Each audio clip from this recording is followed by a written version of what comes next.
लंका का युद्ध समाप्त हो चुका था, रावण का अंत हो चुका था, धर्म की धर्म पर विजय हो चुकी थी। किंतु माता सीता के जीवन की सबसे कठिन परीक्षा अब आरंभ होने वाली थी। रावण के वध के उपरांत सभी वानर सेना जयघोष कर रही थी। देवता भी आकाश से पुष्प वर्षा कर रहे थे और विभीषण का राज्याभिषेक हो चुका था प्रभु श्री राम के हाथों। हनुमान जी माता सीता को अशोक वाटिका से लेकर आए।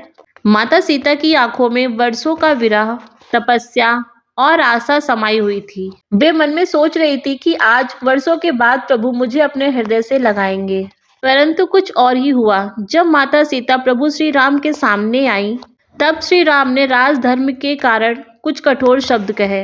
वो बोले, सीते, मैंने तुम्हें रावण से मुक्त कराया है, परंतु अब तुम्हारी पवित्रता पर प्रश्न उठ सकता है। एक राजा होने के नाते मुझे लोकमत का ध्यान रखना होगा। श्री राम के ऐसे शब्दों को सुनकर माता सीता का हृदय कांप उठा। जिस स्त्री ने एक एक क्षण श्री राम के नाम को लेकर बिताया हो, आज उसी की पवित्रता पर प्रश्न उठाया गया था। श्री राम की इस बात को सुनकर माता सीता को कोई क्रोध नहीं आया, ना उनकी आंखों में आंसू थे, ना ही तो उन्होंने उनसे कोई सवाल किया। उन्होंने शांत स्वर में कहा, यदि मैंने मन, वचन और कर्म से प्रभु श्री राम के सिवा किसी और का स्मरण भी किया हो तो यह अग्नि मुझे भस्म कर दे, अन्यथा अगर मैं पूरी तरह से पवित्र हूँ तो ये अग्नि मुझे मेरा सम्मान लौटा दे। इतना कहकर उन्होंने लक्ष्मण से चिता को सजाने के लिए कहा।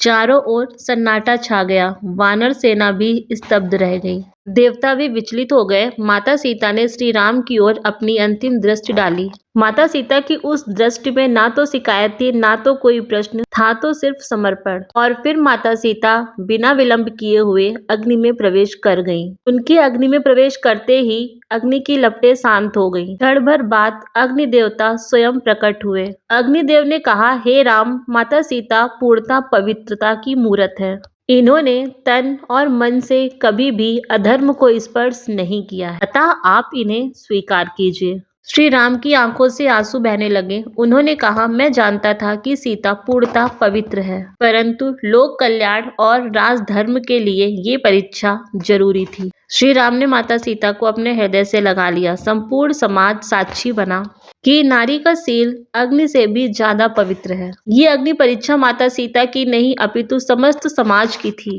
राजधर्म और व्यक्तिगत प्रेम के द्वंद्व की परीक्षा थी। माता सीता त्याग, धर्म और नारी मर्यादा की अमर प्रतीक बन गई। लंका का युद्ध समाप्त हो चुका था, अधर्म का अंत हो चुका था, धर्म की स्थापना हो चुकी थी। माता सीता की अग्नि परीक्षा भी हो चुकी थी। अब समय था 14 वर्षों का वनवास पूर्ण कर अयोध्या लौटने का। लंका के नव नियुक्त राजा विभीषण श्रद्धा से पुष्पक विमान के समीप आए। ये वही दिव्य विमान था जिसे पहले भगवान कुबेर ने रचा था, परंतु रावण ने छल से उसे हड़प लिया था। विभीषण ने दोनों हाथों को जोड़कर कहा, प्रभु, ये विमान अब पाप से मुक्त हो चुका है, कृपया कर इसे स्वीकार करें तथा अयोध्या जाने के लिए इसका प्रयोग करें। प्रभु श्री राम ने मुस्कुराकर उत्तर दिया, विभीषण, ये विमान नहीं है, अपितु यह धर्म की विजय का प्रतीक बन चुका है। पुष्पक विमान स्वर्ण दीप्त था। उसकी छत पर दिव्य फूलों की सुगंध बिखरी थी। उस पे मणि माणिक के जड़े सूर्य के किरणों सा चमक रहा था। श्री राम, माता सीता, लक्ष्मण, हनुमान तथा समस्त वानर सेना उस पर सवार हुए। समस्त देवताओं ने उन पर फूलों की वर्षा की। जैसे ही विमान पंचवटी के ऊपर से गुजरा, प्रभु श्री राम ने कहा, सीते, ये वही जगह है जहां हमने सबसे ज्यादा दुखद समय बिताया। माता सीता की आंखों में स्मृतियां उभर आईं। कुटिया, हिरण, लक्ष्मण रेखा और वो क्षण जब रावण ने रूप बदलकर माता सीता का हरण किया था। ये वो जगह थी जहां से माता सीता के जीवन की दिशा बदल गई। विमान आगे बढ़ा और चित्रकूट की पावन भूमि दिखाई दी। श्री राम जी बोले, यहीं पर भरत ने मुझसे राज्य लौटाने की प्रार्थना की थी और यहीं पर मैंने उन्हें खड़ाऊ सौंप कर अयोध्या के राजपाट का भार दिया था। हनुमान जी और लक्ष्मण जी नतमस्तक हो गए। यही वो जगह थी जहां पर भूमि त्याग और भातृ प्रेम की साक्षी बनी। आगे मार्ग में अनेक आश्रम आए। गुरु वशिष्ठ, अगस्त्य, सरभंग, मतंग ऋषि और अन्य कई ऋषि मुनि। विमान रुकता है। ऋषि मुनि उन्हें आशीर्वाद देते हैं और कहते हैं, हे राम, तुमने धर्म की रक्षा की है, तुम्हारा राज्य युगों तक चलेगा और तुम सभी के लिए आदर्श रहोगे। आकाश में गूंज उठा जय श्री राम। राम जी आगे बढ़े और हनुमान से कहा, हनुमान तुम पहले अयोध्या जाओ और भरत को हमारे आगमन की सूचना दो। हनुमान जी तुरंत आकाश मार्ग से उड़ चले। वो नंदी ग्राम पहुंचे जहां भरत तपस्वी की भांति अपना जीवन बिता रहे थे। हनुमान जी ने भरत से कहा, प्रभु श्री राम माता सीता के साथ वापस लौट रहे हैं। इतना सुनते ही भरत मूर्छित हो गए और आंखें खुलने पर उनकी आंखों से अश्रुधारा बहने लगी। भरत ने तुरंत अयोध्या में घोषणा करवाई। समस्त नगर सजने लगा। दीप, ध्वज, पुष्प और मंगल गीतों से अयोध्या गूंज उठी। हर घर में एक ही स्वर गूंज रहा था, प्रभु श्री राम माता सीता भरत लक्ष्मण के साथ लौट रहे हैं। पुष्पक विमान की यात्रा केवल एक नगर वापसी की नहीं थी, ये त्याग की विजय, पीड़ा से प्रकाश और वनवास से राजधर्म तक की यात्रा थी। पुष्पक विमान जैसे ही सरयू नदी के तट पर पहुंचा, अयोध्या की धरती पुलकित हो उठी। 14 वर्षों के विरह के पश्चात अब वो क्षण आया था जब प्रभु श्री राम वापस आए, जिसकी प्रतीक्षा स्वयं धरती, आकाश और चारों दिशाएं कर रही थी। समस्त अयोध्या दीपों से जगमगा उठी। राजमार्ग पर केसरी रंग के ध्वज लहरा रहे थे। घरों की छतों पर दीप मालाएं सजाई गई और फूलों की सुगंध से समस्त नगर सुगंधित हो उठा। समस्त नारियां मंगल गीत गा रही थी, पुरुष शंखनाद कर रहे थे और इसकी ध्वनि से चारों दिशाएं गूंज रही थी। सभी बोल रहे थे, आ गए रघुनंदन, लौट आए हमारे राम। सरयू के तट पर बालक, ऋषि, मुनि सभी की निगाहें आकाश की ओर देख रही थी। जैसे ही पुष्पक विमान दिखाई दिया, लोगों के नेत्र सजल हो गए।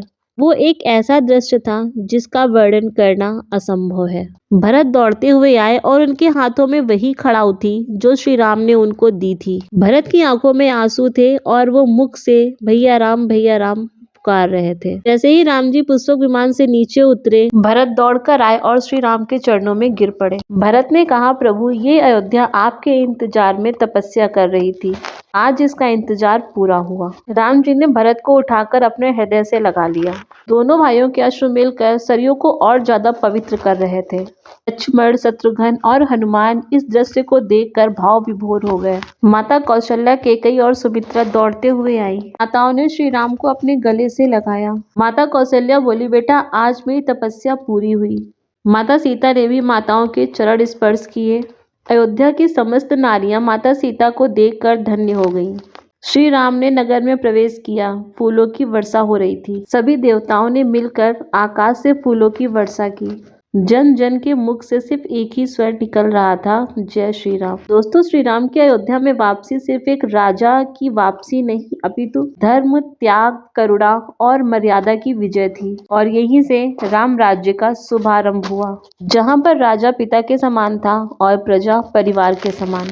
दोस्तों, आज की ये कथा यहीं पर समाप्त होती है, जहां पर धर्म की विजय हुई और अधर्म का अंत। प्रभु श्री राम का राज्याभिषेक केवल एक राजा का अभिषेक नहीं था, अपितु धर्म, करुणा और मर्यादा का राज तिलक था। यही था राम राज्य, जहां प्रजा सुखी थी, न्याय जीवित था और धर्म श्वास लेता था। प्रभु श्री राम केवल एक युग के राजा नहीं है, अपितु वह हर युग के लिए एक आदर्श है। विजय के बाद भी विनम्रता, शत्रु के लिए करुणा, यही श्री राम का चरित्र है। दोस्तों, जहाँ पे प्रभु श्री राम होते हैं वहाँ पे अन्याय टिक जाए, ये हो ही नहीं सकता।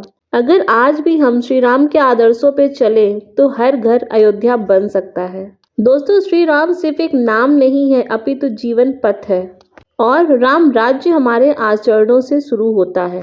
अगर ये कथा आपको अच्छी लगी है तो इसे अपने जीवन में भी उतारने का प्रयास करें। अगले भाग में हम जानेंगे राम राज्य की आदर्श व्यवस्था और वो जीवन मूल्य जो आज भी हमें मार्ग दिखाते हैं। तब तक के लिए भक्ति को बनाए रखें और धर्म के मार्ग पर चलें। अगर ये राम भक्ति कथा आपको अच्छी लगी है तो इसे अपने परिवार और मित्रों के साथ शेयर करें। वीडियो को लाइक करें और कमेंट में जय श्री राम लिखना ना भूलें। मिलते हैं वीडियो के नेक्स्ट पार्ट में, तब तक के लिए जय श्री राम।